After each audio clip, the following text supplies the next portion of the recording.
Hello friends, आप देख रहे हैं ओशा मैथ्स क्लास। और आज के इस वीडियो के अंदर हम जानेंगे कि वर्त के त्रिज्य खंड का क्षेत्रफल कैसे निकालते हैं। त्रिज्य खंड को इंग्लिश में क्या कहा जाता है? सेक्टर कहा जाता है। तो आज के इस वीडियो के अंदर अपन 3 सवाल डिस्कस करेंगे। सबसे पहला डिस्कस करेंगे कि वर्त के अंदर त्रिज्य खंड कैसे बनाते हैं, यानी वर्त के किस भाग को अपन त्रिज्य खंड कहते हैं, और उस त्रिज्य खंड का हम क्षेत्रफल निकालने का सूत्र क्या होता है, उस चीज़ को भी अपन यहाँ डिस्कस करेंगे। और उस सूत्र का उपयोग करके हम एक क्वेश्चन का आंसर कैसे निकाल सकते हैं, उसका भी अपन क्या करने वाले हैं, यहाँ पे समझने वाले हैं। तो सबसे पहले मैं आपको बता दूं कि मैंने यहाँ पे क्या किया, एक वर्त ड्रॉ किया।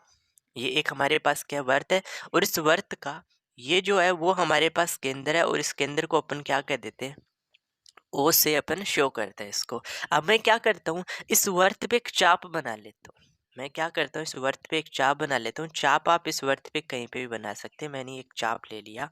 अब इस चाप के जो दोनों एंड पॉइंट है, एक फर्स्ट तो ये रहा और सेकंड ये रहा, इन दोनों को अपन क्या करेंगे, इस केंद्र से मिला देते हैं। यानी आप इसको बिल्कुल क्या कर दो, केंद्र से ज्वाइन करा दो, और इस पॉइंट को भी अपन क्या करेंगे, केंद्र से ज्वाइन करा देंगे। ओके, तो आपको पता है कि केंद्र से आप बाउंड्री तक जाते हो तो ये हमारे पास वर्त की क्या होती है, त्रिज्या होती है। तो यहाँ पे भी अपन केंद्र से बाउंड्री गए तो ये भी हमारे पास वर्त की क्या होगी, त्रिज्या होगी। ओके, इतना चीज आपको समझ में आया।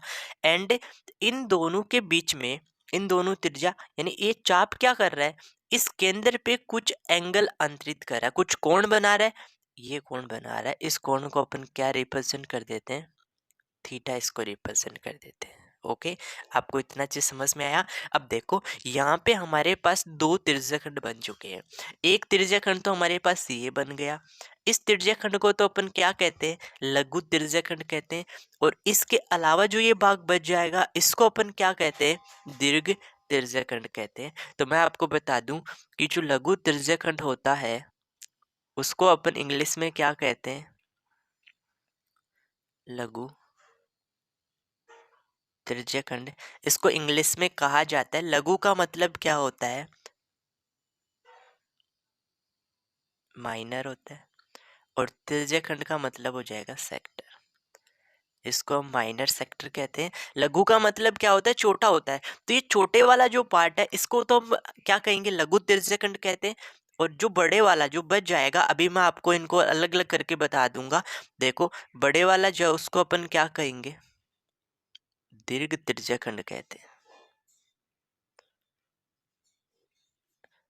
दीर्घ त्रिज्यखंड, जिसको हम क्या कहेंगे, मेजर सेक्टर बोलते हैं। इसको हम क्या बोलते हैं, मेजर सेक्टर बोलते हैं। इतना बात आपको समझ में आ गया होगा। अब देखो मैं क्या करता हूँ, इस लघु को और इस दीर्घ को अलग अलग करके आपको बताता हूँ कि हम कैसे कैसे इनको अलग बना सकते हैं।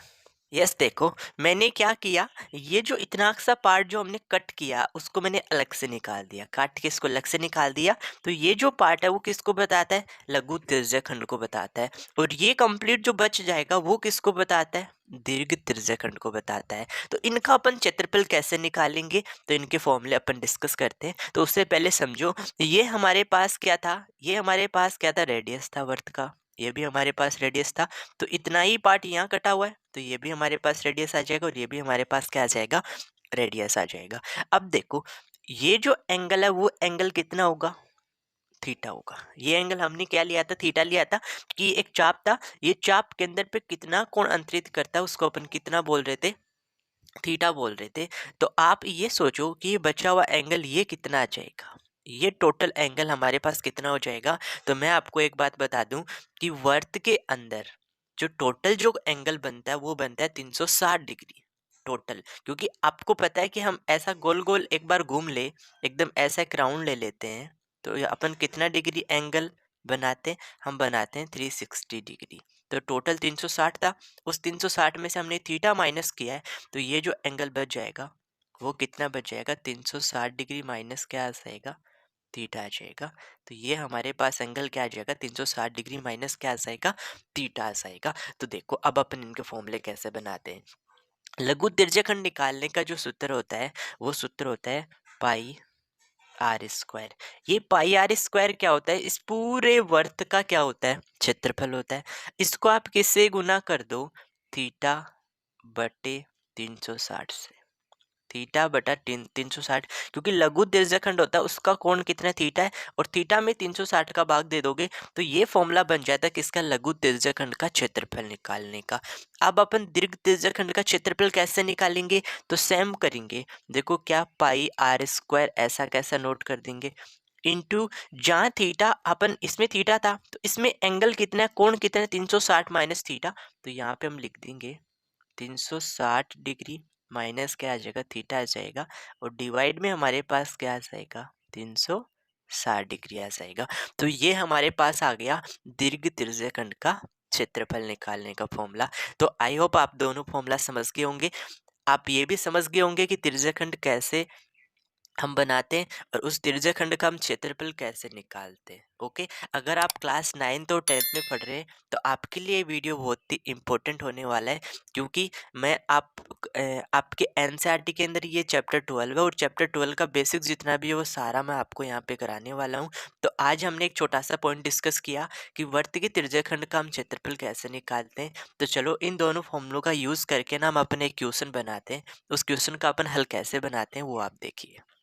यस, देखो मैंने एक क्वेश्चन लिखा, त्रिज्या 28 सेंटीमीटर वाले एक वर्त के त्रिज्यखंड का क्षेत्रफल ज्ञात कीजिए। हमें एक त्रिज्यखंड का क्षेत्रफल ज्ञात करना है जिसका कोण हमें कितना दे रखा है, 45 डिग्री, और साथ ही हमें क्या करना है, संगत जो दीर्घ त्रिज्यखंड होगा उसका भी हमें क्या करना है, क्षेत्रफल निकालना है।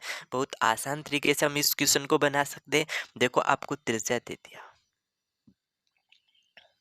आर का मान दे दिया, कितना दिया, 28 सेंटीमीटर, 28 सेंटीमीटर हमें क्या दे दी, रेडियस दे दी, और हमें थीटा कोण भी दे दिया, थीटा दिया है, ध्यान रखना कितना, 45 डिग्री, 45 डिग्री। ओके, अब अपन क्या करते हैं, सबसे पहले लघु त्रिज्यखंड का क्षेत्रफल निकालते हैं।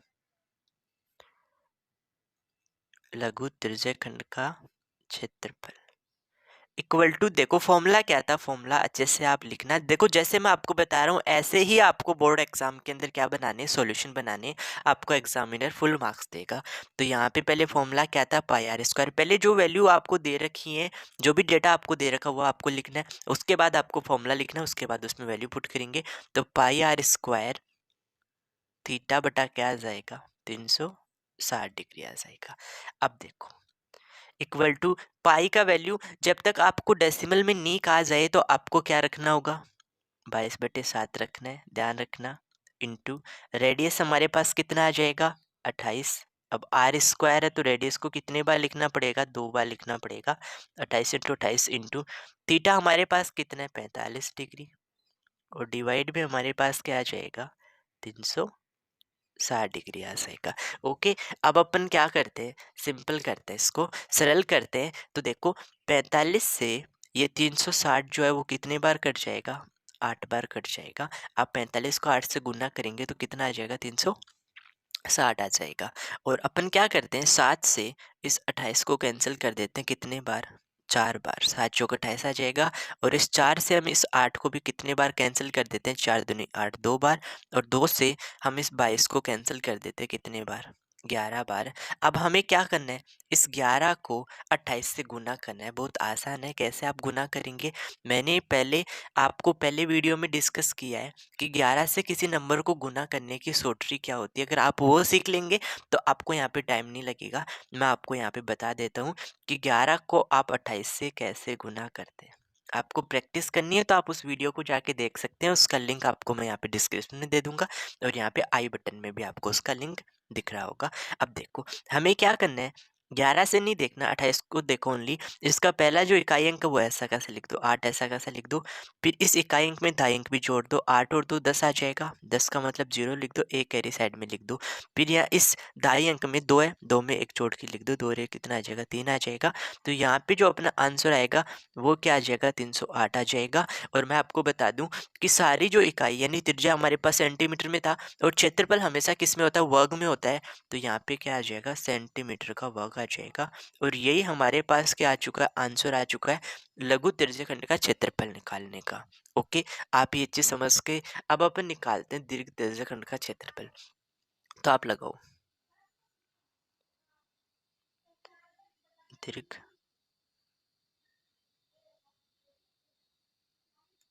त्रिज्यखंड का क्षेत्रफल।